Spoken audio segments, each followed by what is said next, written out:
Have you ever felt like you're just consuming content, but you aren't actually taking action? Perhaps you read a lot of self-improvement books or listen to relationship podcasts, or maybe you even have that goal of starting your online business, but you don't actually take action. Well, I remember being like this only a couple years ago in high school. During my high school years, I would read a lot of relationship books.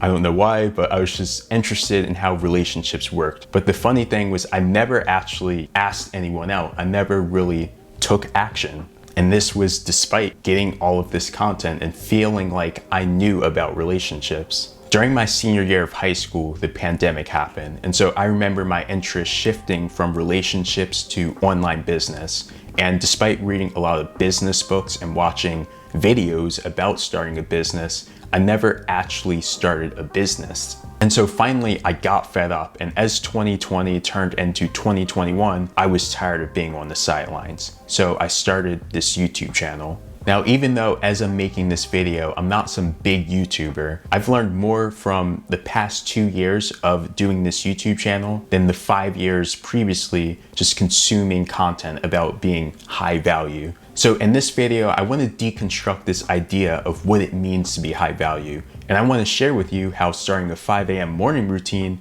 can help you become the best version of yourself. So what does it mean to be high value? And I think in order to understand that, you need to know the difference between what I like to call the self-improver and the self-actualizer.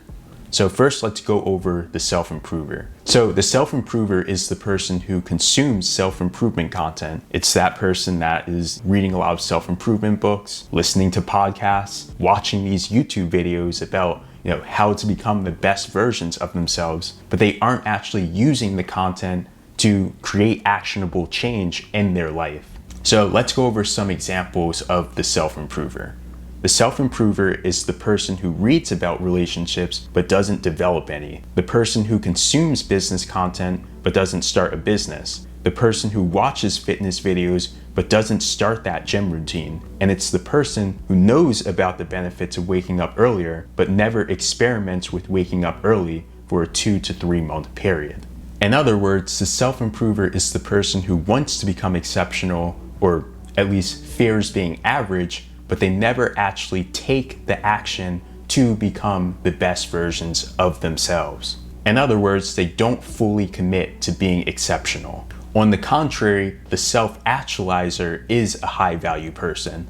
See, the self-actualizer knows that the difference between failure and success is actually actualizing that information, which means creating their ideal reality from the information that they consume. So to get more specific, a self-actualizer is a creator, not a consumer, right? They always make sure that their creations and their production is outpacing their consumption. And this person creates their ideal reality using introspection, a positive perspective, and taking action. So let's look at some examples of the self-actualizer. The self-actualizer is the person who wants to become an entrepreneur and starts a business. The person who wants to go to the gym and then goes to the gym for at least 2 to 3 months. The person who wants to get better at talking to women, so decides to strike a new conversation with 1 woman a day. The person who wants to get better grades and tries different study methods over a period of time while tracking his or her results.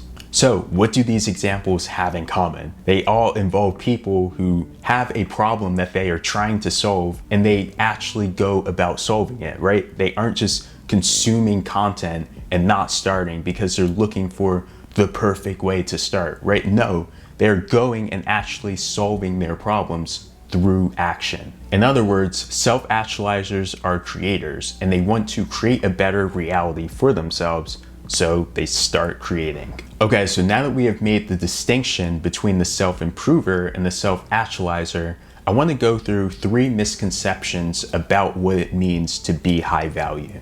And these misconceptions are often perpetuated online by social media influencers. So again, it's important that we discuss these misconceptions. Number 1, that it's based on money. Now look, I'm not money shaming here. I think that money is a very good thing. I have a very positive perception on money because money solves a lot of problems, right? If you look at a lot of the problems that you have right now, I bet that money could probably solve 90% of it. If you're a college student, maybe you have student loan debt. So money would solve that problem. If you are 50 years old, right, and you have children, maybe you want to retire early. Well, money would solve that, right? Maybe you're someone that is in a undesirable career, but you're only in that career because, you need to make the money to support your family. Well, again, money would help solve that problem. And of course, you can use money to help other people. For example, if I wanted to build a school in a marginalized community, I could do that if I had a lot of money. So money is a very positive thing. We're not money shaming here. But even if you have a lot of money, you can live a life that doesn't have meaning. And so again, money doesn't equate to having high value. The second misconception is that it's based on your career. I see a lot of people, they aim for certain careers because they believe that that will make them valuable. They'll make a lot of money. They will be respected by society because of the career that they have and the firm or the company that they work for. And this also applies to being an entrepreneur. Just because you are an entrepreneur doesn't mean that you are high value. I see a lot of people perpetuating that myth on social media. And a lot of it is just entrepreneurs, saying that entrepreneurship is the best career. And it's almost like people trying to pat themselves on the back, especially if this is your career. For example, if you're a YouTuber saying that being a YouTuber is the best career, it pays to do that, because if you're doing that, then you're promoting yourself and you're building yourself as someone to aspire to. And so that's how you build an audience. But yeah, I don't want to go too deep into that right now. The point is, just because you are an entrepreneur, just because you have a career that is deemed prestigious by society, doesn't mean that you are high value. And the last misconception is that it's based on how well you do with women or men. In other words, that it's based on your ability to market yourself in the dating market.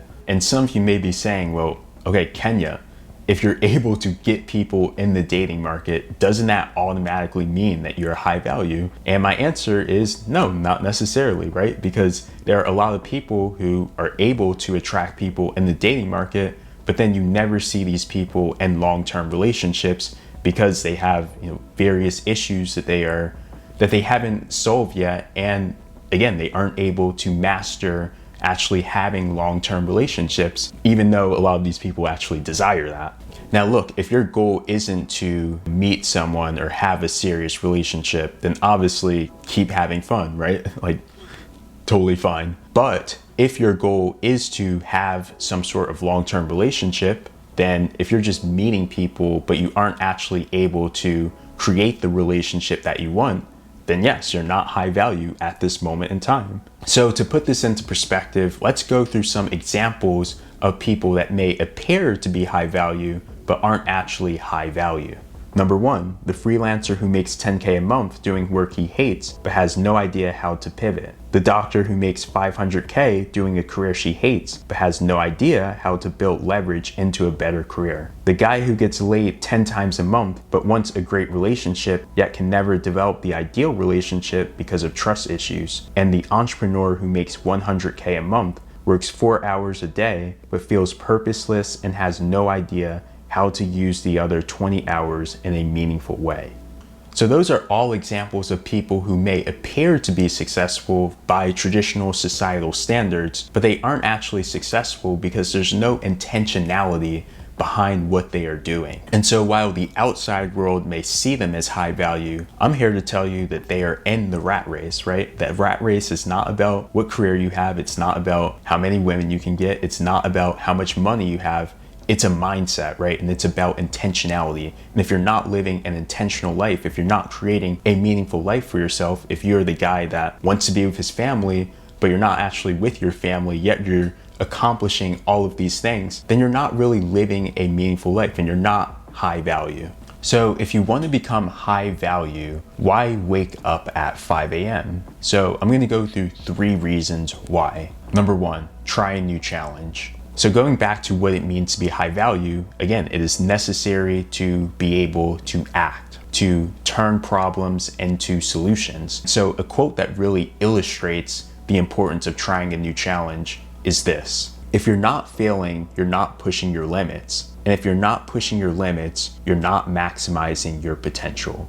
Ray Dalio. So if you're currently in a rut, or you just feel complacent right now, then waking up at 5 a.m. would be a good challenge to start, especially if you've never woken up that early before on a consistent basis. I know for me, currently I am in week 6 of waking up at 5. And one of the reasons why I decided to wake up at 5 was because I wanted to challenge myself. Because in the past, I've woken up at 6, but I've never gone as early as 5. And even if I've ever woken up that early before, like, it just wasn't on a consistent basis, and I didn't have a purpose for doing it. So I knew for me personally, I wanted to take on that new challenge. And I also knew that I wanted to test my energy, because I've always considered myself to be more of a night owl. I know, like, when I edit my videos, it used to be at night. Like, I would stay up until 1 or 2 a.m. editing these videos. And like, that's just what I did, right? That was my habit. But I wanted to experiment and see if I'm actually a morning person. And so that's one of the reasons why I have decided to wake up early. And so I knew that I wanted to take on a new challenge and experiment with waking up at 5 a.m.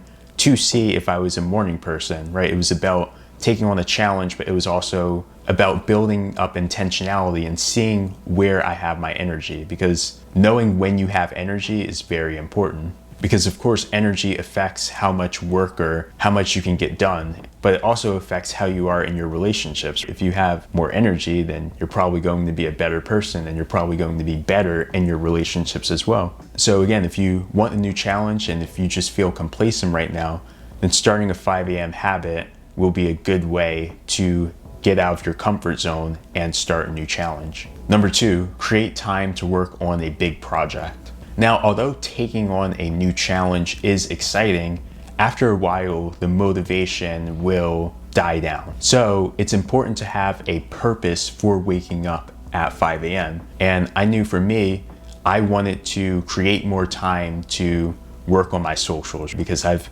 been pretty transparent now about how I want to do YouTube. I want to have other things on the side like Twitter, podcasts. I want to eventually write a book. But I consider helping people through social media or online to be my life's work. This is what I want to do, right? I want to help people. I want to inspire people, inform people. That's my goal. But I also knew that I needed to create more time to work on my most important tasks. And building up a 5 a.m. morning routine has helped me do that. Now for you, obviously the goal may be different. Perhaps you want to go to the gym, or maybe you want to study for a medical school exam, or maybe you have a freelance business that you're doing and you want more time to do client outreach. Waking up at 5 a.m. will help you do that, because you get an early start on the day. There aren't really any distractions. No one's going to be texting you at 5 a.m. And I've just found that when I go to work early in the morning, I have a fresher perspective, because it's not like I've had, other work that I've been doing. I haven't interacted with a bunch of people yet. I haven't been in my email. So I just have a fresh perspective. So again, I invite you to start waking up at 5 a.m. to work on that big project that you want to do. Or if you don't have a big project yet, then number 1, waking up at 5 a.m., that can be your personal project. That was the first reason, taking on a new challenge. But then waking up early, obviously if you're going to wake up early, you're not just going to wake up early to do nothing. So you can create a project that you want to do.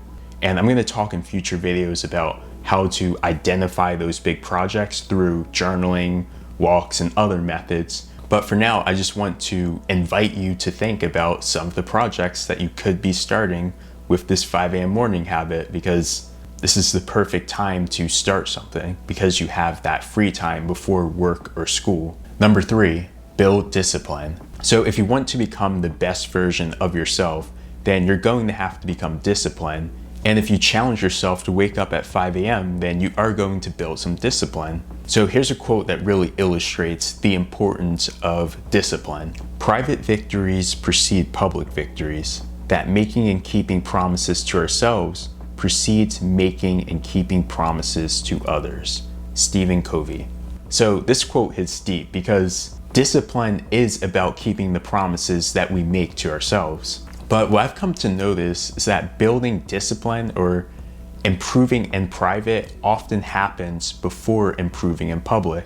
And I have an example of this from high school. So in high school, I went to one of the top 3 schools in my state. I'm from Pennsylvania, specifically Philly. And during the early part of my sophomore year, I was getting mostly B's, and I knew I wanted to improve my grades. I wanted A's. And I was also going to sleep really late, so I wanted to improve my sleep schedule. But my main goal was improving my grades. And I went through this process of changing my diet, changing my sleep schedule, and changing my study methods. And the interesting thing is my grades didn't initially improve that much, but my overall energy levels and how I was studying was clearly improving. So even though I didn't have that public victory yet of getting better grades, my whole energy was different. And privately, I felt really good. And over time, my grades did end up improving. I ended up getting A's. I remember I even ended up doing better in harder classes as I progressed in high school than the earlier classes that I was taking.